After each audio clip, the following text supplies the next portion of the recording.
ఇక గుడిలో పూజారి అర్చన కోసం భర్త పేరు అడగ్గా చెప్పడానికి నిరాకరిస్తుంది ప్రేమ. అమ్మ, పెళ్ళై అర్చనలో భర్త పేరు చెప్పకపోవడం అది భర్తకు అశుభం అంటాడు పూజారి. పర్లేదు పూజారి గారు, మీరు కానివ్వండి అంటుంది ప్రేమ పొగరుగా. దీంతో అందరూ ఒక్కసారిగా షాక్ అయిపోతారు. భద్రావతి నవ్వుకుంటూ ఉంటుంది. అయ్యయ్యో, ఏంటమ్మా నువ్వు భర్త పేరు చెప్పకపోవడం భర్తకి అరిష్టమని ఓవైపు పూజారి చెప్తున్నా కూడా నువ్వు చెప్పకపోవడం కరెక్ట్ కాదమ్మా. మంచిది అంతకంటే కాదు. చెప్పమ్మా చెప్పు. నీ భర్త పేరు చెప్పు అంటుంది భద్రావతి కావాలని. భర్తకు అశుభమని పూజారి చెప్పినా కూడా నీకు అర్థం కావడం లేదా ప్రేమ? ఎందుకంత మొండిగా ఉంటున్నావు అంటుంది వేదవతి కోపంగా. మీ అబ్బాయి చెప్పాడు కదా నేను అతడి పిల్లాన్ని కాదని. మరి అతనే కాదన్నప్పుడు నేనెందుకు చెప్పాలి? పూజారి గారు, మీరు కానివ్వండి అంటుంది ప్రేమ కోపంగా. ధీరజ్ చూస్తూ ఉండిపోతాడు. వెంటనే పూజారి రామరాజు వైపు తిరిగి, అయ్యా, మీ పేరు గోత్రనామాలు చెప్పండి అని అంటాడు. పేరు రామరాజు అంటాడు రామరాజు. గోత్రనామాలు చెప్పండి అంటాడు పూజారి. గోత్రనామాలు ఇంటి పేరు లేవండి. దేవుడు గోత్రం మీదనే చెయ్యండి అంటాడు రామరాజు. అదేంటి, ఇంటి పేరు గోత్రనామాలు లేకపోవడం ఏంటి అంటాడు పూజారి. అంటే నేను ఒక అనాథగా జీవితాన్ని మొదలుపెట్టాను అంటాడు రామరాజు. అయినా ఏంటండి పూజారి గారు మీరు, ఇంటి పేరు గోత్రనామాలు లేవు. దేవుడి పేరు మీద అర్చన చేయమని చెప్తున్నారు కదా! అలా కాకుండా ఇంటి పేరు గోత్రనామాలు లేకుండా ఎలా ఉంటాయని అడిగి బాధ పెట్టడం కాకపోతేను. ఒక మనిషికి అనాథ అని చెప్పుకోవడం అంటే మనసుకి ఎంత కష్టంగా ఉంటుందో అర్థం చేసుకోకపోతే ఎలాగండి? అయినా దేవుడికి కావాల్సింది మంచి మనసు, గొప్ప గుణాలు. అంతేకాని ఇంటి పేరు గోత్రనామాలు కాదండి అని కావాలని అంటుంది భద్రావతి. దీంతో పూజారి సరే అని వెళ్ళి అర్చన చేస్తారు. ప్రేమను పక్కకు తీసుకెళ్ళి నా గురించి చెప్తారా? ప్రేమ చుట్టూ కొత్త వ్యూహాన్ని సృష్టించాను. ప్రేమను పక్కకు తీసుకెళ్ళి ఎలా చెప్తారో చూస్తాను అని మనసులోనే అనుకుంటూ ఉంటుంది వల్లి. ఇక మరోవైపు సుక్కును పక్కకు తీసుకెళ్ళి తెగ సంతోషంగా ఉంటుంది వల్లి. ఏంటి చాలా సంతోషంగా ఉన్నావు? ఏంటి సంగతి అని అడుగుతుంది సుక్కు. మనం అనుకున్న పని అనుకున్నట్లు సక్రమంగా ఏ ఆటంకం లేకుండా జరిగితే ఆ సంతోషమే వేరు సుకన్య.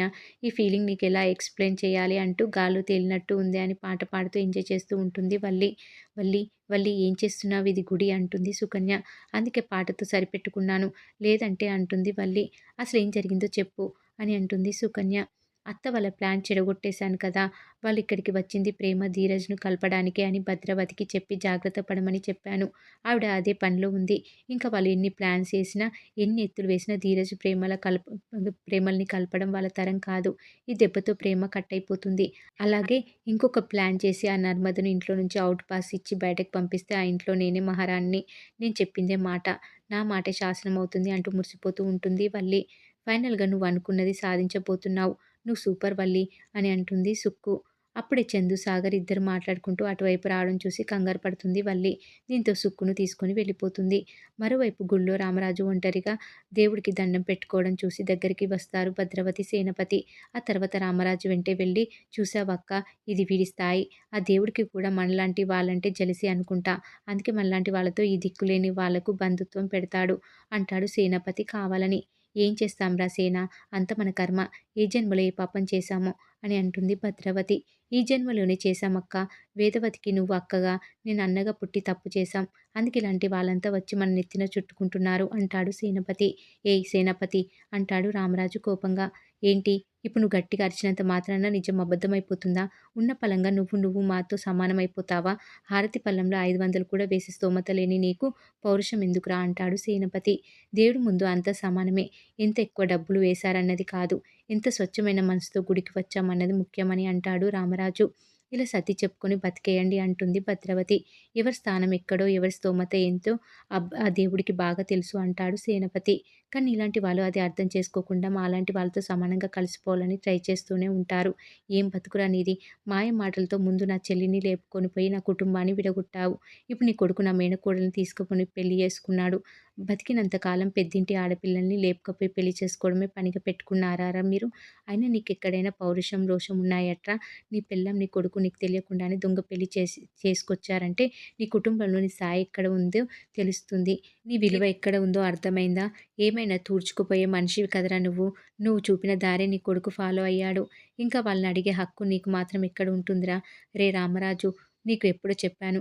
నా కుటుంబాన్ని విడదీసి మా మనసులో బాధని మిగిల్చిన నిన్ను ఒంటరివాడిని చేస్తాను. ఇప్పుడు నా మేనకోడలు నువ్వు, నీ కొడుకు ఎలాంటి వాళ్ళు తెలుసుకొని మా దగ్గరికి తిరిగి వచ్చింది. దాన్ని మళ్ళీ మాయమాటలతో తీసుకోవాలని నీ కుటుంబం ప్రయత్నం చేస్తుంది. అది జన్మలో జరగదు. ఒకవేళ అది జరిగినా నిన్ను, నీ కుటుంబాన్ని ఆ దేవుడు కూడా కాపాడలేడు అంటూ వార్నింగ్ ఇచ్చి వెళ్ళిపోతుంది భద్రావతి. దీంతో రామరాజు బాధపడుతూ ఉంటాడు. ఇక మరోవైపు నర్మద, వేదవతి, ధీరజ్, అమూల్య పక్కన మాట్లాడుకుంటూ ఉంటారు. అది కాదే, నువ్వు ప్రేమతో మాట్లాడుతుంటే మా అక్క టక్కున అలా ఇలా వచ్చేసింది అంటుంది వేదవతి. మీరే పంపించుంటారు అంటుంది నర్మద. ప్రేమతో మాట్లాడడం కోసమే కదా మనం వచ్చింది. నేనెందుకు పంపిస్తానే అంటుంది వేదవతి. మరి ఆవిడ మాత్రం సడెన్‌గా ఎలా వచ్చింది అంటుంది నర్మద. అది కాదే, గుళ్ళో ఏదో ఒక విధంగా ప్రేమతో మాట్లాడాలి అనుకున్నాం. మా అమ్మ పుట్టినరోజు వంక పెట్టుకొని కుట్ర చేసి ప్రేమను తీసుకెళ్ళిపోయిన విషయాన్ని తనకు అర్థమయ్యేలా చెప్పాలి అనుకున్నాం. ప్రేమను ఇటు నుంచి ఇటే ఇంటికి తీసుకెళ్ళిపోవచ్చు అని ఆశపడ్డాము. కానీ మా అక్క ప్రేమ చేతిని వదిలిపెట్టడం లేదు. మరి ఎలాగే ప్రేమతో మాట్లాడడం? నాకు బోలెడంత కంగారుగా ఉంది అని అంటూ ఉంటుంది నర్మదతో వేదవతి. ప్రేమతో మాట్లాడడానికి ఇప్పుడు అవకాశం మిస్ అయిందేమో కానీ గుళ్ళో నుంచి వెళ్ళిపోయేలోపు ఏదో ఒక విధంగా ఛాన్స్ దొరుకుతుందిలే అమ్మా అంటాడు ధీరజ్. అది కాదురా చిన్నోడా, మా అక్క ప్రేమను వదిలిపెట్టడం లేదు. తన చుట్టూనే తిరుగుతుంది. కుంపదీసి మనం ప్రేమతో మాట్లాడాలి అనుకున్న విషయం మా అక్కకు తెలిసిపోయిందా ఏంటి? అంటూ అనుమానం వ్యక్తం చేస్తుంది వేదవతి. అప్పుడే రామరాజు వచ్చి, ఏం చేస్తున్నారు మీరంతిక్కడ? అక్కడ కుంకుమార్చన జరుగుతుంటే మీరిక్కడ ఉన్నారేంటి? అసలు ఇక్కడికి వచ్చి అంత రహస్యంగా ఏం మాట్లాడుతున్నారు మీరు అని చిందులు తొక్కుతూ ఉంటాడు రామరాజు. ఏం లేదు నాన్న, గుడి అంతా చూద్దామని వచ్చాము అంటాడు ధీరజ్. గుడి చూద్దామని వచ్చారా? సరే సరేలే, అక్కడ పూజ జరుగుతుంది పదండి. పదండి అని చెప్తుంటే కదలరేంటి, అలా ముఖాలు చూసుకుంటారేంటి? పదండి, నడవండి అంటూ అందరినీ తీసుకెళ్ళిపోతాడు రామరాజు. నాన్న, నేను వెళ్ళి టెంకాయలు తీసుకొస్తాను అంటుంది అమూల్య. ఆల్రెడీ తీసుకొచ్చారు కదమ్మా అంటాడు రామరాజు. అవి సరిపోవంట నాన్న, నేను వెళ్ళి ఇంకొన్ని తీసుకొస్తాను అంటుంది అమూల్య. దీంతో సరే అంటాడు రామరాజు. కుంకుమార్చనలో అందరూ కూర్చొని ఉంటారు. ఇక భద్రవతి టెన్షన్ పడుతూ ఉండగా వల్లి సైగలు చేస్తూ ఉంటుంది. పూజారి గారు, మేము అర్జెంటుగా వెళ్ళాలి. పూజ త్వరగా జరిపించండి అంటుంది భద్రవతి. అమ్మవారి పూజ శాస్త్రోత్సవంగా జరిపించాలమ్మా. హడావిడిగా అర్ధాంతరంగా ముయించకూడదమ్మా అంటాడు పంతులు. అత్త, ఎందుకంత టెన్షన్ పడుతున్నావు? ఎందుకు పూజను త్వరగా పూజ కంప్లీట్ చేయమని అంటున్నావు అంటుంది ప్రేమ. ఏం లేదమ్మా, ఇక నుంచి మనం ఎంత త్వరగా వెళ్తే అంత మంచిదని అని అంటుంది భద్రవతి. ఏంటక్కా, నువ్వు ఎవరికో భయపడి మనం వెళ్ళిపోవడం ఏంటి? ఎవరైనా సరే మనకు భయపడాలి కానీ. పూజారి గారు, మీరు కానివ్వండి అని అంటాడు సేనాపతి.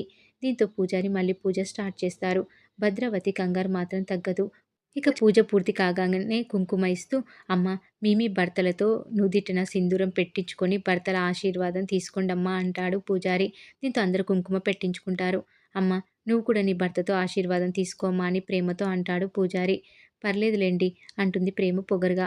అలా అనకూడదమ్మా, కుంకుమ సాక్షాత్తు లక్ష్మీదేవి స్వరూపం.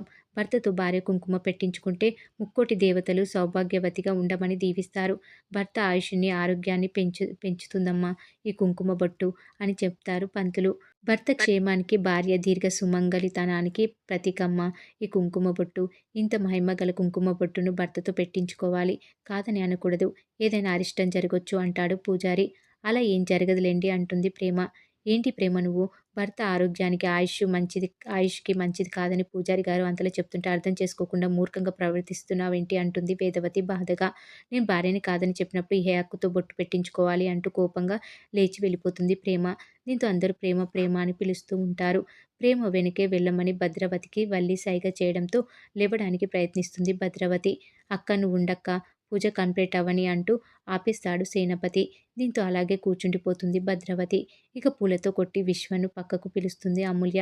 దీంతో విశ్వ, అమూల్యలు పక్కన కలుస్తారు. ఏంటమ్మాయి, పూల బాణాలు వేసి పక్కకు పిలుస్తున్నావు అంటాడు విశ్వ అమూల్యతో. పూల బాణాలేంటి అంటుంది అమూల్య. అంటే ఇన్ని రోజులుగా నేను నీ వెంట పడుతున్నా పట్టించుకొని నువ్వు సడెన్‌గా నా మీద పూలు విసురుతున్నావు. పక్కకు రమ్మని సైగలు కూడా చేస్తున్నావు. ఇది అదే కదా, నువ్వు లవ్వే కదా అంటాడు విశ్వ మెలికలు తిరిగిపోతూ. లవ్వా, ఒంట్లో కొవ్వేం కాదు. నా పేరు అమూల్య. పేరు పెట్టి పిలువు అంటుంది అమూల్య కోపంగా. పేరు పెట్టి అందరూ పిలుస్తారు. ప్రేమగా ఉన్నవాళ్ళే ప్రేమగా పిలుస్తారు అంటాడు విశ్వ. ఇంకోసారి ప్రేమ, దోమ అన్నావంటే కత్తితో వాతలు పెడతాను అంటుంది అమూల్య. అంటే నన్ను ప్రేమతో పిలవలేదా అని విశ్వ వెళ్ళిపోతుంటే మళ్ళీ పిలుస్తుంది అమూల్య. ప్రేమ వదినను తీసుకొచ్చానని తెగ ప్రౌడ్‌గా ఫీలవుతున్నావు. పూజకు తీసుకొస్తే కలిసిపోతారా? అసలు ప్రేమ వదినను ఇక్కడికి వచ్చేలా చేయమని చెప్పింది ఎందుకో తెలుసా? ప్రేమ వదిన నాకు ఒంటరిగా దొరికేలా చెయ్యు చాలు అంటుంది అమూల్య. మరి విశ్వ ప్రేమని ఒప్పించాడా? ధీరజ్‌తో కలిసేటట్టు చేశాడా? వేదవతి, వల్లిల కుట్రని ప్రేమ తెలుసుకుందా లేదా అనేది తర్వాత ఎపిసోడ్‌లో తెలుస్తుంది. మరి ఏం జరగబోతుందనేది రాబోయే ఎపిసోడ్‌లో తెలుసుకుందాం. ఈ వీడియో గనుక మీకు నచ్చినట్లయితే లైక్ చేయండి, షేర్ చేయండి, సబ్స్క్రైబ్ చేయడం మాత్రం మర్చిపోకండి. Please subscribe.